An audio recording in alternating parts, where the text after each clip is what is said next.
Welcome to a new edition of the Famous Interviews with Joe Dimino. On this episode, we talk with former and legendary Kansas City Comets goalkeeper and current coach, Alan Mayer. This legend is originally from Long Island, New York, as a three-sport star. After sustaining a serious injury as a child, he defied all the odds to go on to become a Hall of Famer and have his number retired by the Kansas City Comets. Known as Kamikaze in his playing days, he moved to Kansas City back in 1985 after a career within the indoor soccer world on the East and West sides of America. He joined the Comets coaching staff in 2012 after a stellar career as a goalkeeper for 16 years, including time as a member of the U.S. national team in 1976 and 77. We delve into his career, family life, the Comets legacy, then and now, along with so much more in between. Enjoy this wonderful story about a legend in Comets history and enjoy a bridge between the Comets past and the Comets future. Alan, it's wonderful to meet you. Thank you so much for taking a minute out today. I appreciate it. Oh, Joe, thank you so much. I'm very excited to be talking about soccer and meeting you and the crew there. So I appreciate the opportunity. Yeah, absolutely. So I want to begin with, I am a kid of the 80s, and I watched you in the 80s play, and you've become a legend in the Comets world. Your number's retired. So it's wonderful to be able to see this bridge between you as a player and you as a coach, and there's so much that goes in between that. So I appreciate it. I want to go back to Long Island. And you were such a decorated athlete. You were in multiple sports. You're in multiple Hall of Fames. Take me back to your childhood, where you were born and raised, and how were you groomed to have such sports talent? Well, I guess it all started back, I was born in Islip, New York, on Long Island in 1952, and with mom and dad, and I have two brothers, and older brother, older sister, and younger brother. My very humble means, my dad was a gas station owner, and my mom was a kindergarten teacher, and so it was a great time, in my opinion, to grow up and especially on Long Island. And I guess if I was to talk about my athletic career, it would probably have to start when I was 5 years old. I was going to go to a movie with my brother to see a movie, and we were holding hands crossing the street, and some lady ran a stop sign and hit into us, hit me first, and then knocked me into my brother, and it was a hit and run, and it hit me, and I went probably 15, 20 feet in the air. I came down on my head, and I was knocked out, and my brother ended up having a broken shoulder, but I had broken my femur in 7 places, and was rushed to the hospital, and was unconscious for 3 days, and finally I came through, and when I woke up in the hospital at age 5, I basically had a cast on me from my chest all the way down to it was on my right leg, so it went all the way down to my right foot. So I was in a cast for 6 months. In 4 of which were in a body cast, again from my chest all the way down to my ankle, actually. So, but I was very fortunate because I had an old school doctor that what he did was he would take an X-ray. And then because it was on my femur, and he took an X-ray, and he would use his fingers to put the bone back into place. And then he would take another X-ray, and he would put his fingers in there and massage the bone back into place. After probably about several hours of pushing it back, they put the bones got back into exactly the position that it needed to be. They put the cast on, and they put a pin in my leg, and if it wasn't for him, if it wasn't for him, we wouldn't be having this talk, because the originally doctor said that my leg was going to be, my right leg was going to be 2 or 3 inches shorter than my left, and I'll be lucky if I was able to actually just, forget doing anything, but just walking. You'll be lucky to be able to walk again. So, fortunately, I didn't know all this at the time. I just knew that, I was in the hospital for up to three or 4 months, and it was a nasty fall. But I learned a lot out of that. After I was recovering on that, you're 5 years old and you're in a cast in the hospital, and then at home, it's like, okay, what do I do now? So it was a situation that I didn't think anything of it. I thought that that's just the way everything is in life, and we just got rehab, and it's funny that I can remember to this day, like I think it sort of probably helped my mental capacity in the respect that I can remember running, racing kids in the neighborhood. I'd be on my crutches and they'd be running, and I'd be going as quick as I can on my crutches. So with the competitive spirit, I honestly, to this day, think that it probably came to that accident in the respect that, I wanted to get back and I wanted to play things with my friends, and I used to just, as I say, just race them, and I wanted to win at that time. So basically, all started back in then. Recuperated from there. Went into high school, elementary school, and everything was normal. And I slip, and I really credit the fact that I grew up in an area. We had right next to our house. We had a big old field, and in that field was where all the kids in the neighborhoods usually ride their bikes and come to the field, and we'd end up playing from almost morning to night, all kinds of different games. And when I say all kinds, I mean every game you could think of. From touch football to tackle football to baseball to softball to tag to hide and seek to every sport out there that we and event that kids play at that age.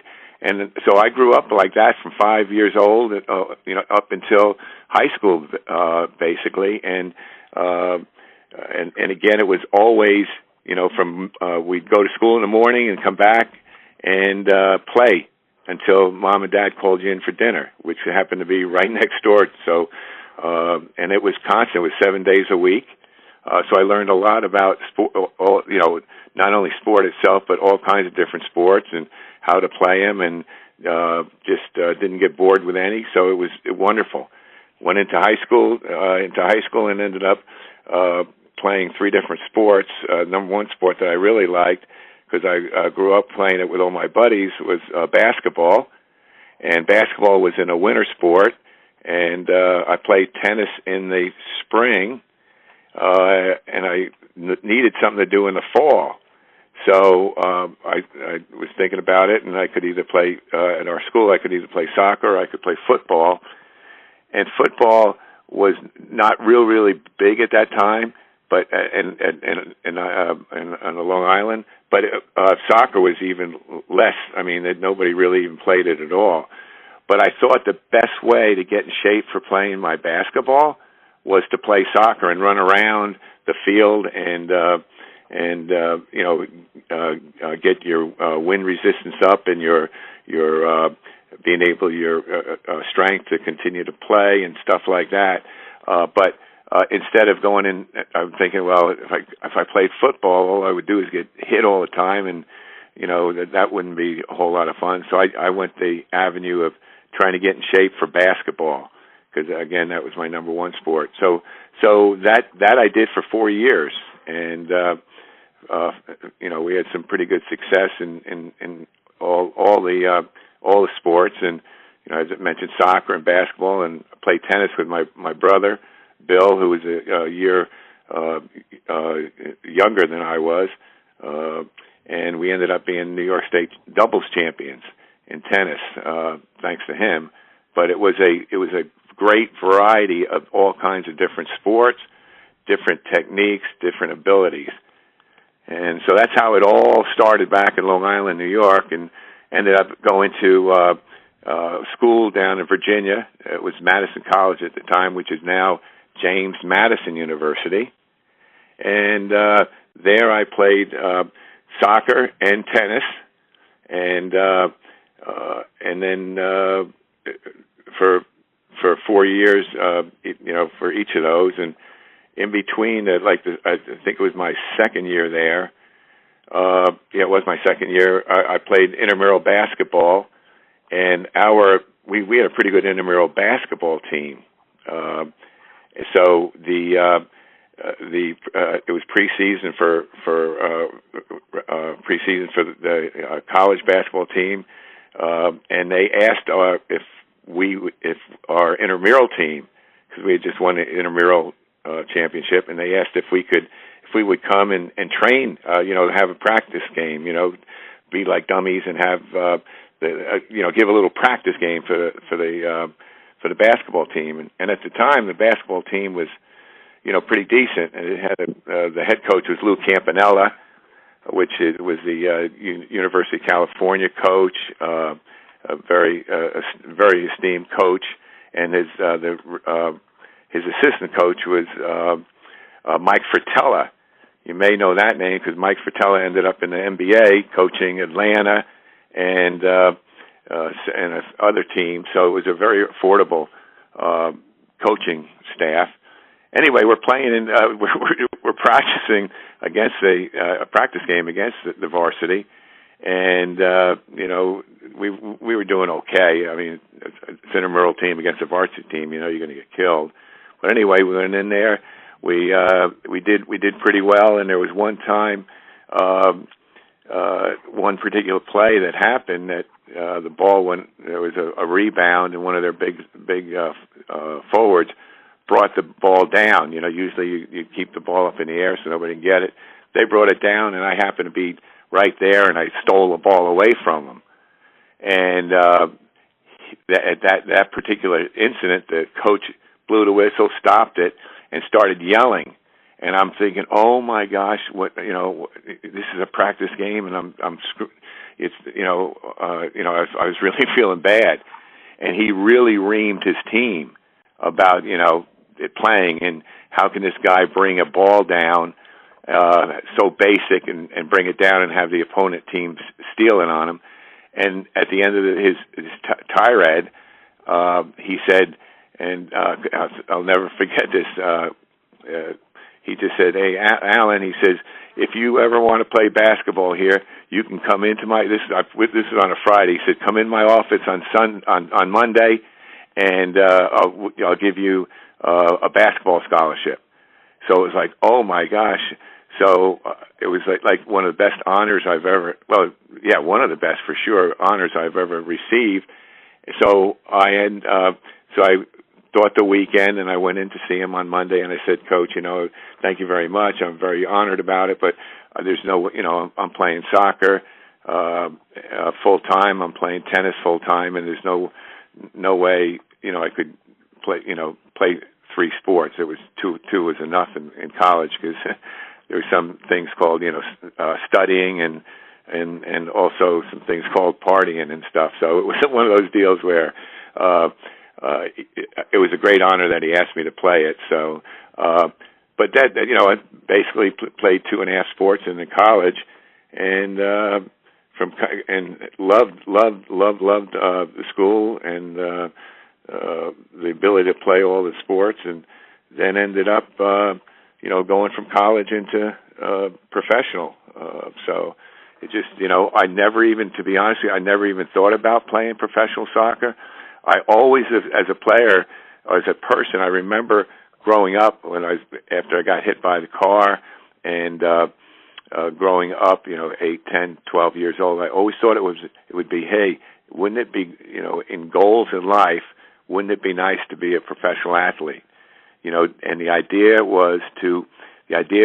of getting paid to play a sport that you love is like unbelievable. I mean, it's just how life cannot be any better than getting paid to play something you really love to do. So I remember feeling that all the way from 5 years old to 15 years old, and then when I was in college, I always thought it would be nice, but the soccer wasn't that big, and tennis is it's very difficult. There's just so many players that are playing, and basketball, a 6-foot guy, playing and professional is very difficult. So I never even gave it a thought, about it. And next thing I know, my senior year in college, I get a call. It was after our season. I get a call from this gentleman, and at that time, in the schools, they never had, you never had these a phone a personal phone that you had. You always had a pay phone in the hallway. I'm sure some of the people remember those deals. But we got a phone call from I'm sitting in my room, and some guy comes in my room and says, "Hey, you got a call down the hall." So I get up there and I go take the call, and the guy was a guy coaching the Baltimore Comets, and he told me, this is Doug Millwood with the Baltimore Comets, professional soccer team here in Baltimore, and I never even knew there was a professional soccer league. I never knew, there was a team called the Baltimore Comets, and he said, if we have a draft later this week, and if we draft you, would you be interested in coming and playing for us? So obviously I said, yes, I would love to. But I didn't even know that there was a league. My studies when I was in college was more in sociology, and I was thinking about maybe becoming an FBI guy. And so this was like out of the blue. And that's how it all started with the playing in professional side of it. Professional soccer was just a phone call and saying, would you be interested? And I said yes. And so I went there, and it was only 2.5 hours from my school, so I was able to play tennis. Half the time, and then the other half I could go on the weekends to go train with the soccer team, and it was wonderful. It was wonderful. So that was how it started, is from little kid to getting into college and into the professional ranks. That's amazing. What it's an amazing story from, going from that early period. Did you ever feel during that period any residual pain or any difference from that accident, or was it just you went in there and everything was okay? Great question. No, I never felt any difference. I didn't. It's funny to say, but I actually knew. I didn't know any difference. I actually did not know any difference. I thought that this is the way it is, and if I didn't feel sorry for myself. I didn't feel like it needed what. I got injured, so I can't play. It was just a way of going, and didn't even look back at the accident until I later in life, and thinking, wow, you know what? Maybe that was a turning point. Because I was a pretty competitive guy, and I wanted to win it. Everything, anything any kind of game, any kind of activity. And my wife will tell you that I was really maybe over competitive in a lot of ways, but it really it helped me to succeed. It wasn't so much, and it was funny because I only realized this later when I was playing professionally, that it wasn't that I wanted to win so bad and was so competitive that you wanted to win whatever you were doing, or be the best at whatever you're doing, or whatever. It was just that I just hated losing. I hated the thought of a loss, and that's what if there's one quality or category type deal it would be that it wasn't so much the competitiveness as it was the hatred or the feeling bad about losing, and that's why I really feel that that really helped me in my competitive life, basically. So it wasn't the thrill of victory; it was the agony of defeat that I didn't want. I didn't want to go have any or limit it as much as possible. If that makes sense. Sure. Yeah, it totally makes sense. Yeah, and I'm curious. When you look at, you're obviously a very decorated athlete. You're exceptionally well at what you do, and being in the Hall of Fame, having your number retired, and going through the levels of success that you've gone through, a lot of people on this planet don't ever get to experience even a portion of that in their lifetime. So my question to you is this. Do you believe that there was a level of natural talent that was in you, or was there kind of a merging of a great work ethic with natural talent? How do you look at your athletic prowess? How do you compartmentalize that? Yeah, that's a wonderful, a great question, and one that is very, very debatable for in many avenues. Is it your genes that got you where you're at, or is it your desire and ability to get you where you're at? And my answer to that, because there's so many great athletes out there that have, like LeBron James, for example. He's not a bad basketball player, and he's got is his son really good because he got good genes, or did he work, Bronny, did he work hard and to get where he's at? So they're both playing professional. So is it really in the genes, or is it or something else? With Patrick Mahomes, I'm sure, everybody knows Patrick Mahomes is a great football player, but he also played, baseball as well, and his dad was a professional baseball player. So I think there's a lot to do with the genes, but it's a question that it's 6 of one, half a dozen of the other. You have to have, natural ability, but you also have to have a strong desire to win. I've had several people, though, who have had natural ability, have come in with good genes, but they are lazy and they don't want to work, so they don't do anything. They don't materialize. So my answer to that question that you asked would probably be a combination of both. It's nice to have the genes, but you really, after the genes, you have to have you have to have the athletic ability, but you also have to have the desire to do things that other people don't want to do, such as it's a Friday night and you have a chance of either going to play in a pickup basketball game or going out to a party. Well, you end up going you go to basketball instead of a party. That sort of deal where you're more disciplined in your development, both physically and mentally as a player. I'm curious, as your professional career began, you eventually made your way, to San Diego and Baltimore, and there was a lot of spots in between, but you make it to Kansas City in the mid-'80s. And I remember as a kid, that was the hottest ticket in town.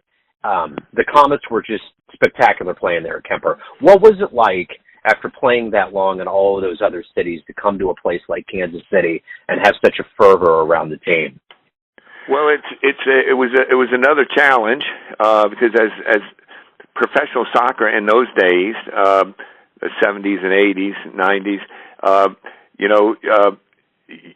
it was really. At one time, it was the outdoor game that was very, very proficient. We were playing against guys like Pele and Beckenbauer and Eusebio and Carlos Alberto, Georgie Best. The best players in the world were playing the outdoor game.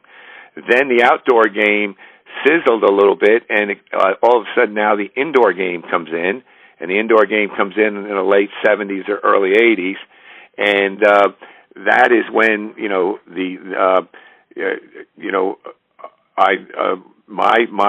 although I really like playing outdoor, the difference between the outdoor and the indoor game was basically I really liked playing the outdoor game, but I loved the indoor, especially as a player.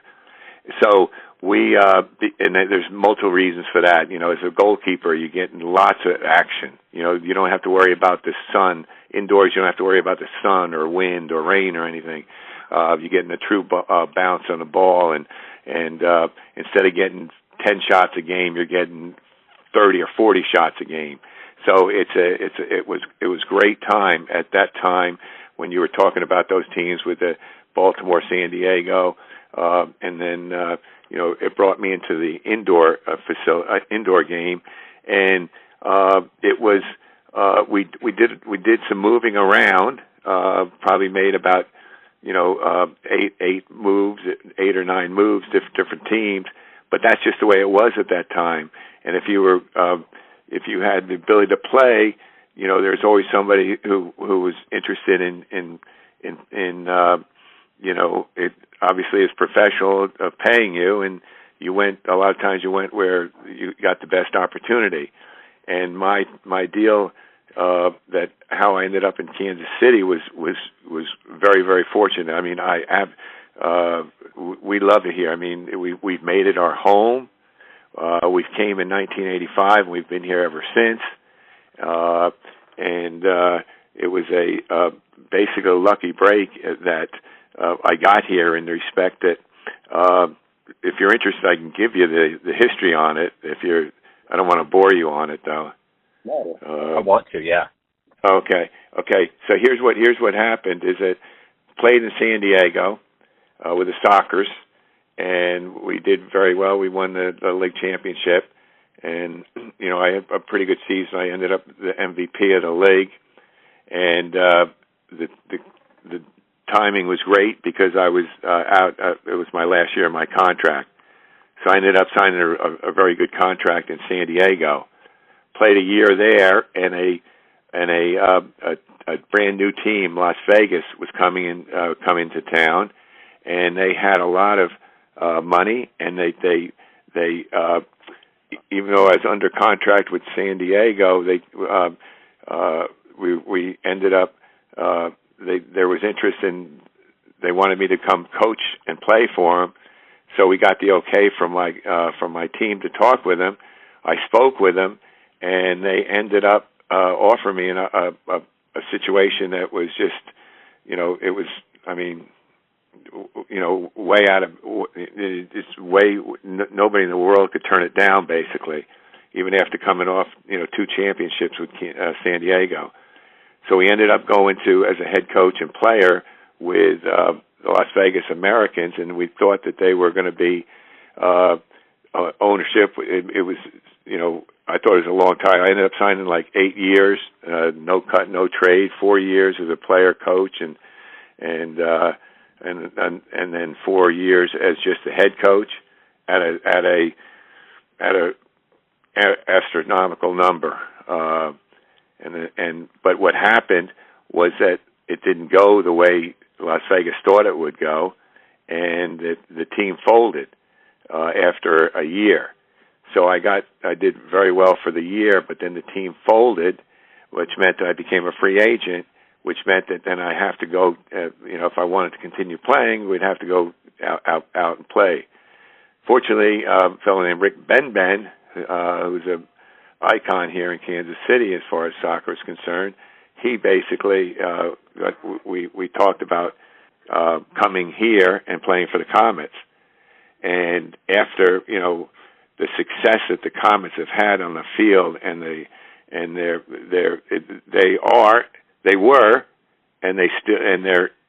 still are the model franchise for the entire league.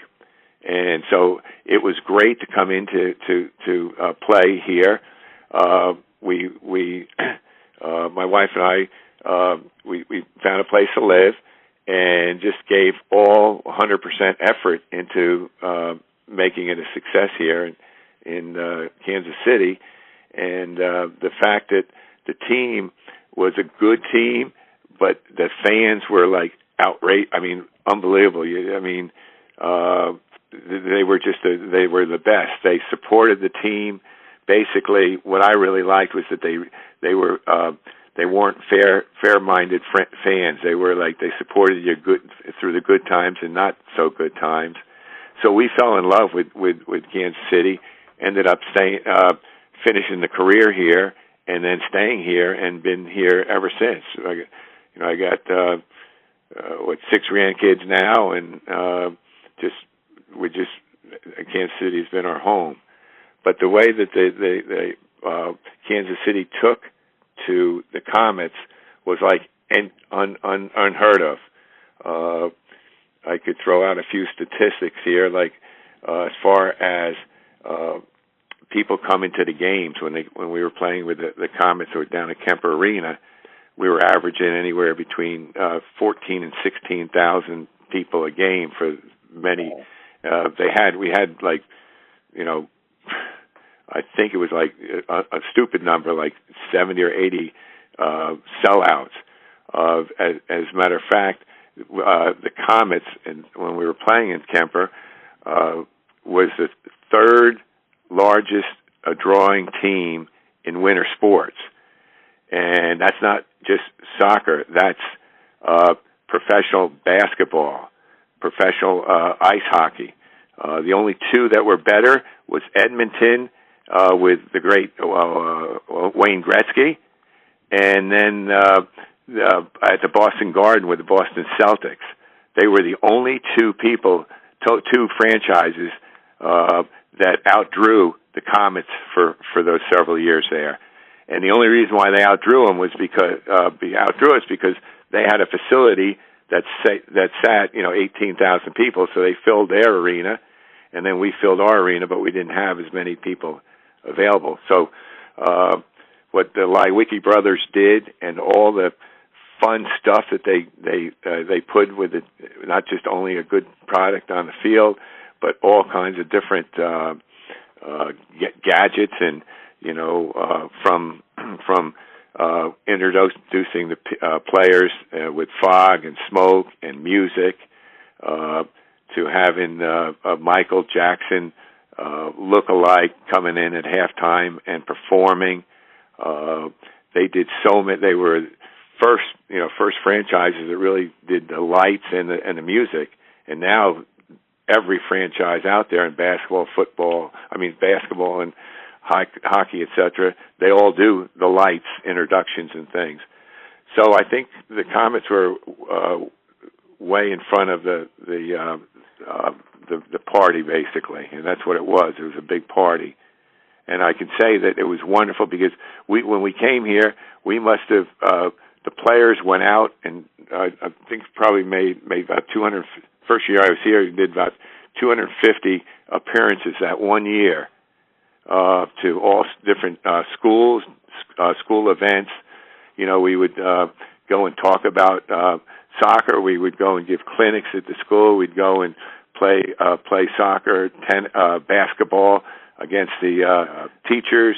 It was just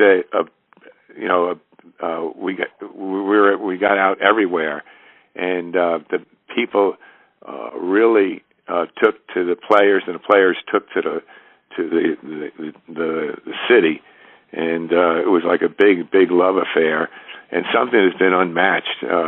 Quite honestly, it's been it was such a great opportunity, and so I was answer your question in the beginning. I was just thrilled to become a member of a team that was doing so well, and then we could just continue to make it happen.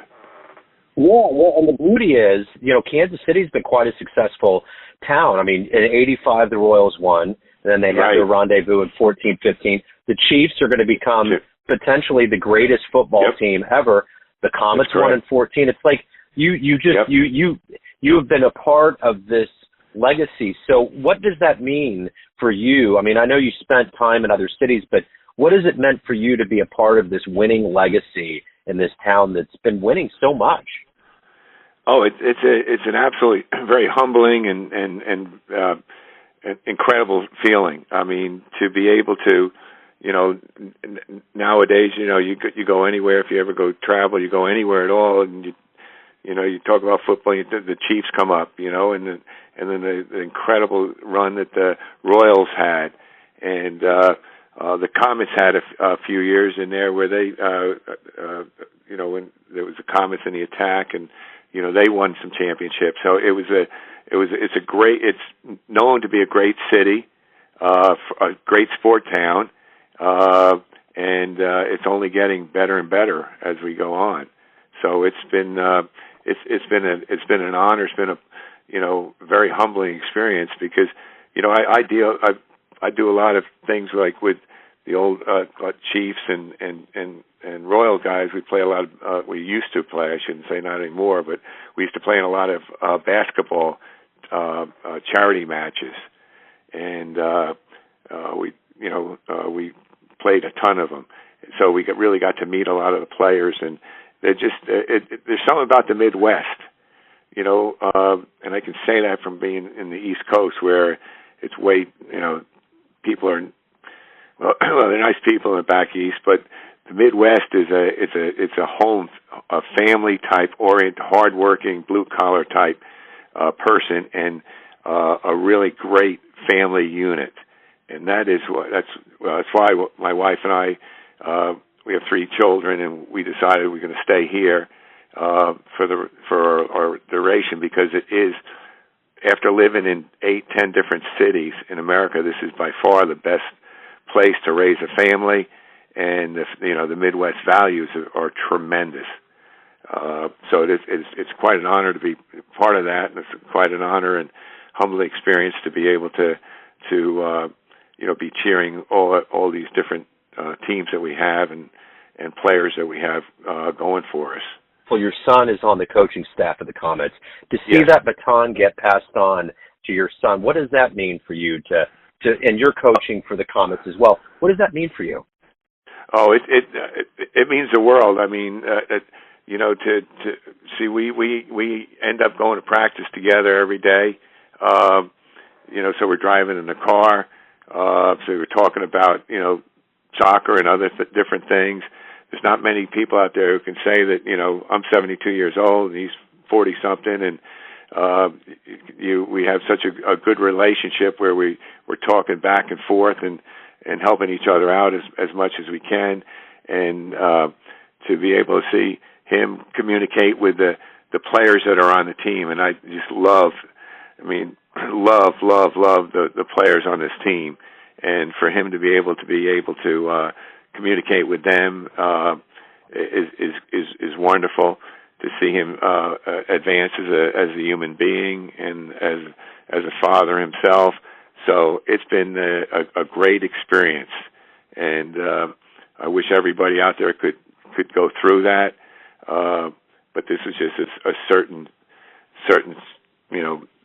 time in life and situation that we're able to do that, and it wasn't we weren't able to do it for after when I played, and then after I finished playing, I went into an insurance business for 22 years, and just have come back into soccer since 2012, and we've been coaching together for the last. He came in 14, so the last 9 years we've been together.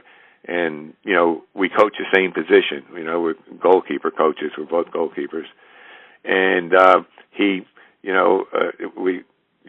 it's a good match because I can talk and because I've been there and done it basically, but I can't do it on the field. And he can get out there and help kick, and he's got a good soccer IQ, and he gets along. He's a lot closer to the players' ages than I am, so he can deal with them in a different fashion than I can. And so it's been a great mix for us. So we're just thrilled that the Comets allow us to do that, and it's been a wonderful situation. You had one of the more unique looks for not only a goalie but for a soccer player having the helmet. Was that because of the injury when you were younger? No, actually, not the injury when I was younger had really not anything to do with it. It was basically all growing up. and I ended up probably had 12 or 14 concussions that I knew of that I had to go to hospital. So it was just from different things, playing soccer, or I'd be on the ice and fall and hit my back, fall back and hit my back of the head and get a concussion, or I remember playing baseball and running into the catcher, trying to score a run, ended up getting a concussion there. I remember jumping off a swing. So it's all my different things in life. I ended up with that many concussions, and it wasn't until the last one that I got, which was in 1978, playing in Hartford in the rain.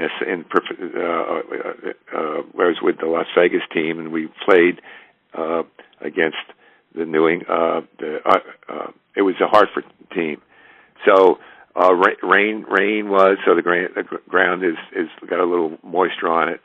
A breakaway happens, and I come flying out to my goal to get it, and forward comes flying in, and we have a collision at the top of the box, and he puts out his cleats first, and it hit me on the top of my head and opened up my head, where I had 75 stitches put up in my head. And when I was in the operating room, I said to myself, if I want to continue to play this, I should really go ahead and try to protect myself better than what I had been, because I was kind of aggressive when I played, and so thusly, because of that incident, I started looking around to see what I could do to alleviate some of that problem, and I came across in a soccer store, a foam rubber helmet that was like way up in the air. I saw it when I was walking in, and I asked the guy to go and get it. He brought over like a ladder and went up the ladder, got the thing, the helmet, and brought it down. And it was, it's just a foam rubber helmet, and it was what it was used for children who had epilepsy. They would hit their head on the wall, so that protected them from further head injury. So I started wearing it and liked it, and from then on, I didn't have any other concussions. And I attribute, if I'm going to say, that accident helped me get my mental game ready.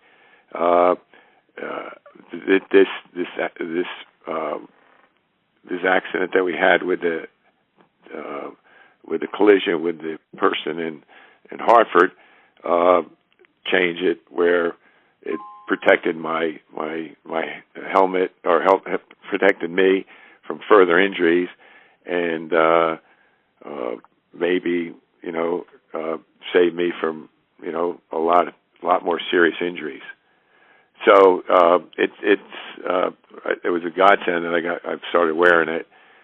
When I first started wearing it, even for 2 or 3 or 4 years, people would make a lot of fun of me, and they would, the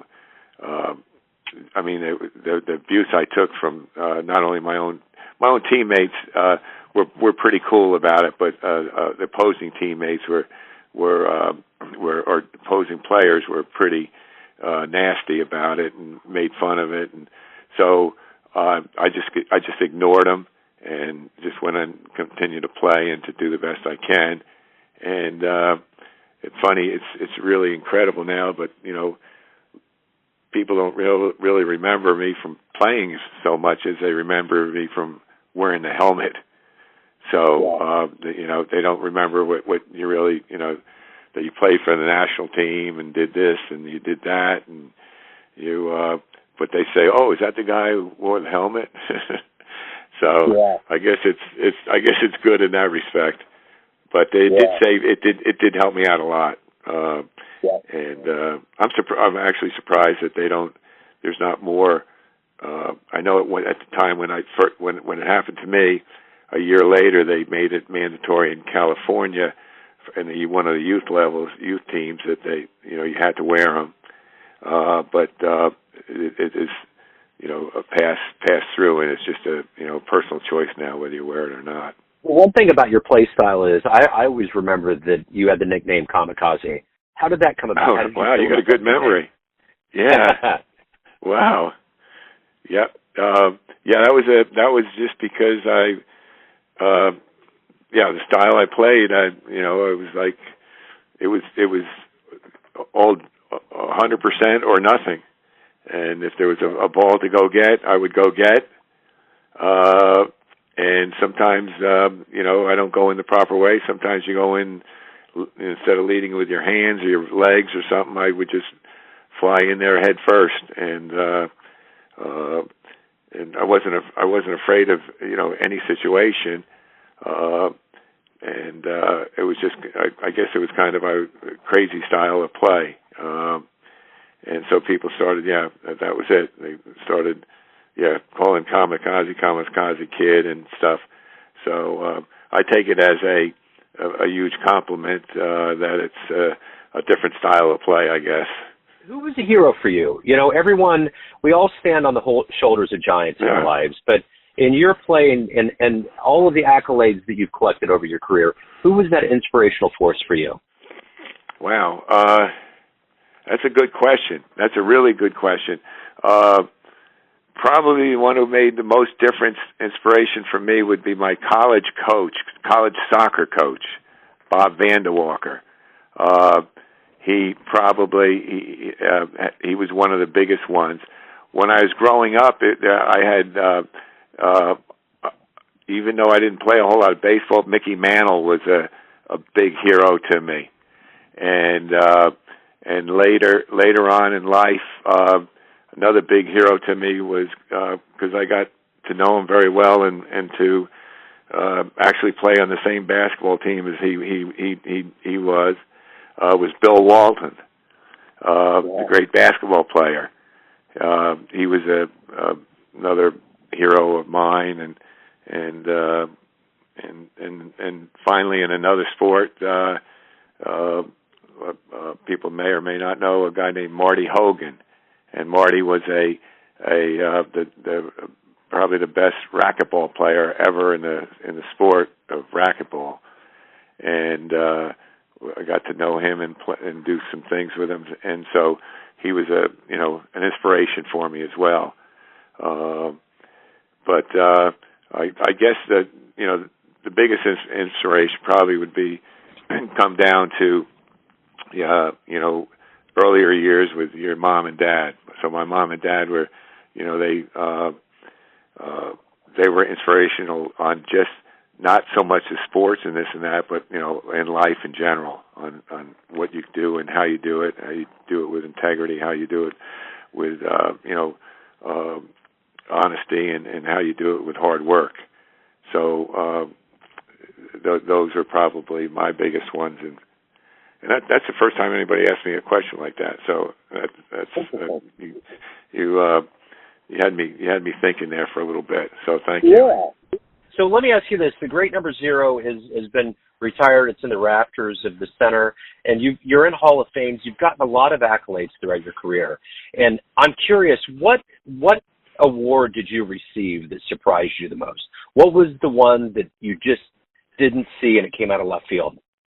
Dang, another good question. I would say number one, and this has nothing to do with soccer, but I mentioned it to you earlier, and that was being recognized for basketball when I didn't, when it wasn't even, I wasn't there to play basketball.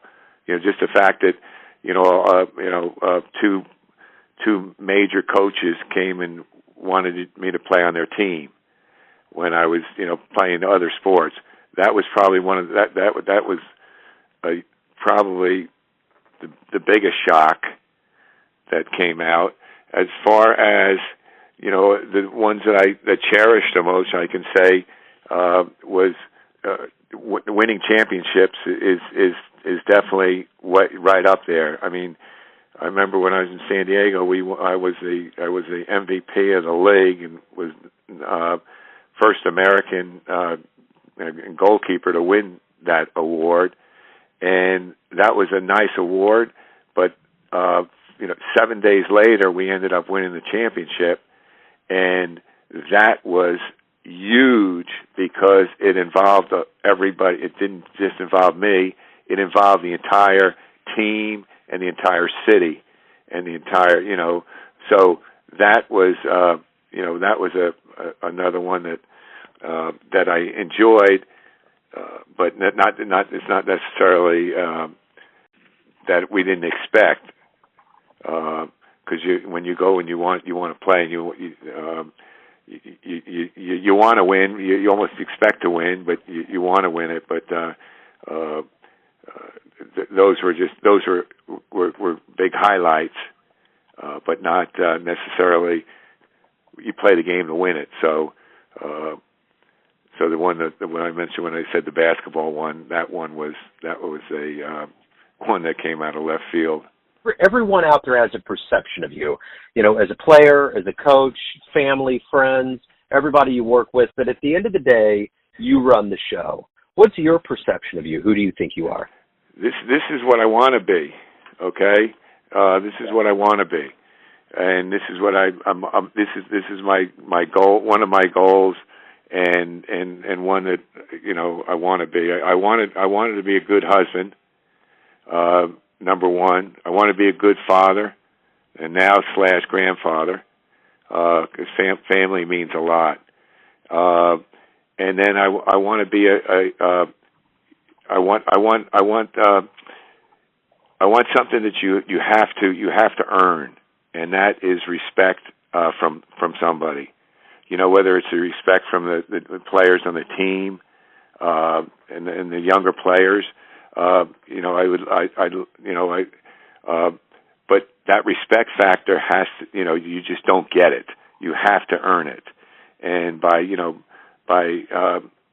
think I've earned a lot of that from, playing in a league for 15 years and winning championships and signing good contracts and things like that. So I feel like maybe earned it, but you definitely have to earn the respect from other people.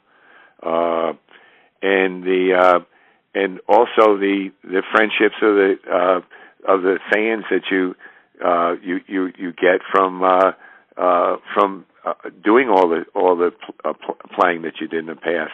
I mean, when I go to Kemp, when we played in Kemper, and then we're now in with the Cable Dahmer. When I go to those games, I still have a responsibility to coach the goalkeeper, but I get great satisfaction out of talking to people who have, tremendous satisfaction of people who have been there in the past, AKA yourself.